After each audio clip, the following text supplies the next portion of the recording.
Hello friends, hope you're well. Welcome to this week's episode of the Messy Essay, or more fondly known as the Dirt Report, tech and telco news from all around Australia and some international tidbits. In today's episode, we might not be able to dwell as deep as we usually do in keeping the whole fun under 10 minutes. So, today we have Telstra and TPG holding hands, ACMA confirms Telstra did a naughty, and New South Wales education hit by a cyber attack. Then, on the international tidbits, it will literally be tidbits. Won't even list them here, there's so many. It may be a surprise, just like when you find out your email is not private. So, speaking of privacy, here's a segue with no wheels but a pure power of thought. Switzerland has a long history of privacy and security dating back over a century, and its laws are much more protective of individual privacy rights.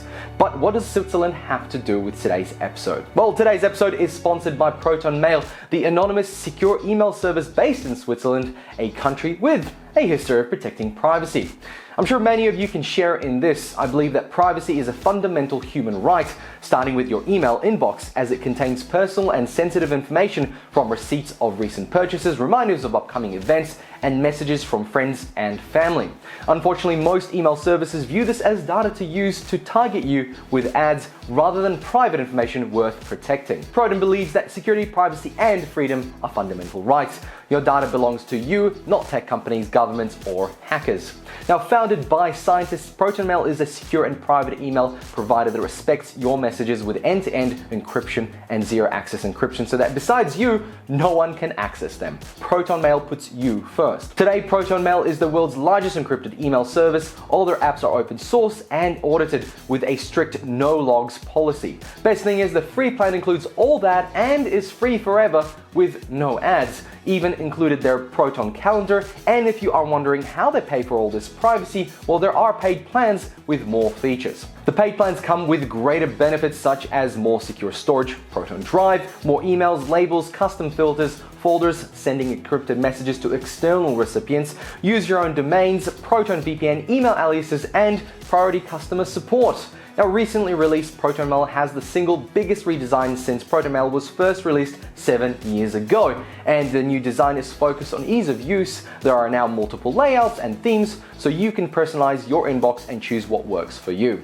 As you know, I choose my sponsors very carefully, and as a supporter of the rights for privacy and a Proton user myself, sharing this with you is a no-brainer. I cannot recommend this service enough. So click the link below to sign up for a free Proton Mail plan and get an email that respects your privacy.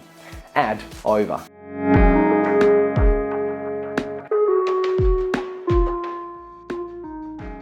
Let's get started with our big telcos, Telstra and TPG. In an Australian first, two companies at war, theoretically speaking, have banded together to hold hands and be merry, maybe even share the blame if it comes to that. Telstra and TPG have decided to work together to untangle the mess that is mobile telecommunications spectrum. But what does that all mean? Well, the two telcos have restacked their 4G network, the 1800 MHz and the 2100 MHz spectrum, which basically means they cleaned house. They organized the bands and freed up space on the spectrum that might have in the past been wasted and increased operating speeds for their customers. The details are that the restacking meant taking little bits of spectrum at 10 MHz blocks and putting them together forming 20 MHz blocks, but also moving telco allocations into one continuous band. This means that the decades of auction spectrum allocations are now well organized. You can think of this as defragging a mechanical disk drive. Imagine a video file is split into hundreds of pieces all over the disk where there is a spot of free space. Each block of bits could physically be in different locations on the hard drive platter. The disk head is then having to bounce around, reading each one at different physical locations on the plate. It is inefficient, so when you defrag, you bring all those file bits together into one continuous read cycle. It's much more efficient, obviously. This upgrade has reached 6 major cities: Adelaide, Brisbane, Canberra, Darwin, Hobart, and Perth. Let me know below if you have noticed a difference in your mobile speeds. Let's move on. While the ACMA had helped TPG and Telstra to untangle the mess of spectrum, this hasn't earned Telstra any brownie points on the NBN side of the business. The ACMA this week confirmed Telstra did a naughty with nearly 50,000 customers across Australia. If you remember a few weeks back, back, ACMA issued Telstra a remedial direction, which was a chance for Telstra to clean up their own mess. Well, Telstra did not clean house just yet, busy with other shenanigans of course. The remedial direction asked Telstra to commission an independent audit of its customers' speeds and if their NBN line can attain what the customer is paying for, and notify them of this overpayment for something they're not actually getting. This was based on an investigation back in 2020, where Telstra failed to notify customers of their underperforming NBN connections. This was for customers who were with Telstra between 2018 and 2020. We did in fact talk about the recent post on Telstra Exchange a few weeks back, where Telstra apologized for not meeting those commitments to their customers back in 2020. This week's announcement is more to do with the breach of that remedial direction, where Telstra was not allowed to bill a customer for their NBN unless 10 working days had passed since the customer had been advised of their speed limitation and overpayment. The ACMA will be taking a closer look into Telstra's remediation, and if they fail to comply with the direction to the letter, Telstra could face penalties of up to $10 million in today's money, because 2018 was a long time ago, it feels. Let me know if you were a customer of Telstra who got notified of their plan not matching the speed that they were receiving. Let's jump into our last story from Australia. This week, and just before the start of term, the New South Wales Education Department was hit by a cyber attack. As if the human-molar pandemic troubling Sydney right now was not enough. Our kids' education is in danger, especially those in lockdown who have had to opt in for online learning.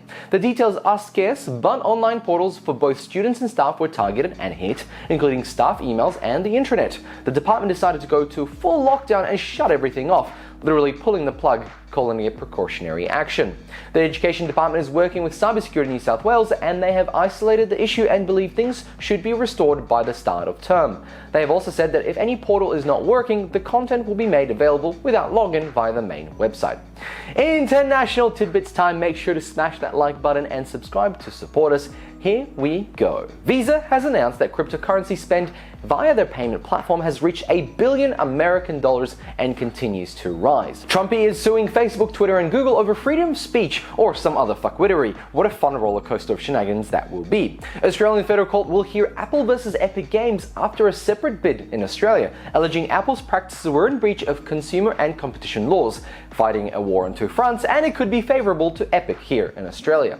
The Witcher 3 video game will be getting a new free DLC based on the Netflix show, which also released a trailer for its Season 2 arriving in mid-December. Next-gen consoles will also receive a free upgrade, especially PlayStation 5 and Xbox X or Xbox SX. Tencent in China is using facial recognition to catch minors playing mobile video games after 10 p.m, locking them out. Big trouble in Little China. And lastly, American President Joe Biden signed an executive order Friday to spur more competition into the economy. Part of the order is to prevent restrictions on allowing independent repair shops and DIY repairs on people's own equipment, also known as the right to repair, and a call to bring back net neutrality that left a few years back. And on that mass of tidbits, we have to end this episode. Thank you very much for watching. Make sure you like this video if you did, and subscribe to see more. And big thanks to Proton Mail for sponsoring this video. Links in the description and in the pinned comment. Thanks for watching, and bye! Adelaide, Brisbane, Canberra, Darwin, Hobart, and Perth.